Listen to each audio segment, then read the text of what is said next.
नमस्कार दर्शकों। जादू, टोना, टोटका, तंत्र, मंत्र, इस बारे में हिंदुस्तान के लोग तो जानते ही है कि आखिर जादू टोना क्या है, तंत्र मंत्र क्या है। लेकिन कोई अगर आपको ये कहे कि एक राज्य के मुखिया यानी कि मुख्यमंत्री पर ही कुछ अधिकारियों ने टोना टोटका करा दिया, तो आप यकीन करेंगे? मुझे ऐसा लगता है बिल्कुल नहीं, क्योंकि ये उभरता भारत है। इधर जादू टोने तंत्र मंत्र की चीजों पर शायद विश्वास किया ही नहीं जा सकता। लोग इसे मनगढ़ंत कहते हैं। जी हाँ, ये जो मैं जादू टोने की बात कर रहा हूँ, ये और किसी ने नहीं, विधायक नंद किशोर ने ये आरोप लगाया है यूपी सरकार के अधिकारियों पर कि उन्होंने योगी जी पर जादू टोना किया है। चलिए पूरा वाकया क्या है बताते हैं। गाजियाबाद के पुलिस कमिश्नर और चीफ सेक्रेटरी पर अपनी हत्या की साजिश रचने का आरोप लगाने वाले विधायक नंद किशोर गुर्जर यही नहीं रुके। उन्होंने आगे कहा कि अगर मेरी गलती हो तो योगी सरकार मुझे फांसी पर चढ़ा दे, लेकिन मैं हिंदुओं का अपमान नहीं सहूंगा। इस प्रेस कॉन्फ्रेंस के बाद मेरी हत्या भी हो सकती है। विधायक नंद किशोर गुर्जर ने सीएम को लेकर भी आपत्तिजनक टिप्पणी करते हुए कहा कि मुख्यमंत्री कार्यालय के अधिकारियों ने मुख्यमंत्री की बुद्धि को बांध दिया है। उन्होंने कहा कि अधिकारियों ने सीएम पर टोना टोटका करा दिया है, इसलिए वह मामले में कुछ नहीं बोल रहे, मगर मैं चुप नहीं रहूंगा और पुलिस ने जो किया है उसके खिलाफ मैं एफआईआर दर्ज कराऊंगा कि पुलिस ने महिलाओं के साथ छेड़छाड़ भी की थी।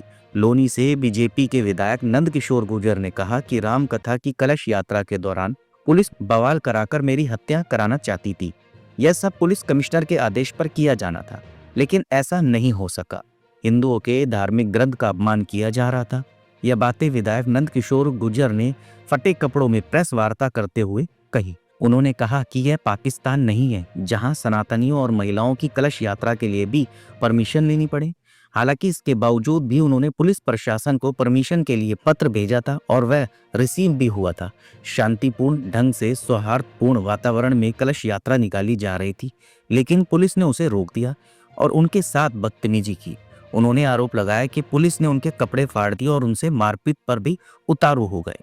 शुक्रवार को विधायक नंद किशोर गुर्जर पहले लोनी में अपने समर्थकों के साथ फटे कपड़ों में ही एक बिजली घर का उद्घाटन करने पहुंचे और फिर शाम को उसी हॉल में रामकथा के मंच पर मौजूद रहे। इस दौरान कथा में आई साध्वी प्राची ने भी पुलिस को खरी खोटी सुनाई। उन्होंने कहा कि मजबूरी यह है कि सरकार हमारी है, वहीं पुलिस विपक्षी दलों के एजेंट की तरह पीएम मोदी और सीएम योगी को बदनाम करने का काम कर रही है। दूसरी ओर डासना में जूना अखाड़े के महामंडलेश्वर यति नरसिंहनंद ने भी विधायक के समर्थन में अपना वीडियो जारी किया। उन्होंने बयान देते हुए कहा कि पुलिस का रवैया तानाशाही भरा था। महिलाओं की कलश यात्रा को रोकने के लिए जबरदस्ती बल प्रयोग किया गया। ऐसा तो कभी किसी सरकार में हुआ ही नहीं। और ये बात सच भी है दर्शकों, ये कोई रैली नहीं थी या कोई ये जुलूस नहीं था, ये सिर्फ एक कलश यात्रा थी। पुलिस ने ऐसा क्यों किया, किस लिए किया, ये तो अभी आगे जांच में पता लगेगा। पर विधायक नंद किशोर गुर्जर के मुताबिक उन्होंने एक एप्लीकेशन दी थी जो रिसीव भी हुई। इसका मतलब ये था कि उन्हें परमिशन मिल गई, इसलिए उन्होंने कलश यात्रा निकाली थी। पर पुलिस को नंद किशोर गुर्जर के साथ इस प्रकार से दुर्व्यवहार नहीं करना चाहिए था। आखिर ऐसा दुर्व्यवहार हुआ क्यों, ये तो आने वाले समय में पता लगेगा, क्योंकि बीजेपी के वो विधायक है, बीजेपी की सरकार है और पुलिस भी बीजेपी की है। पर पुलिस ने ऐसा एक विधायक के साथ क्यों किया, ये जांच में पता लगेगा। आगे जैसा भी पता लगता है हम आपको बताते हैं।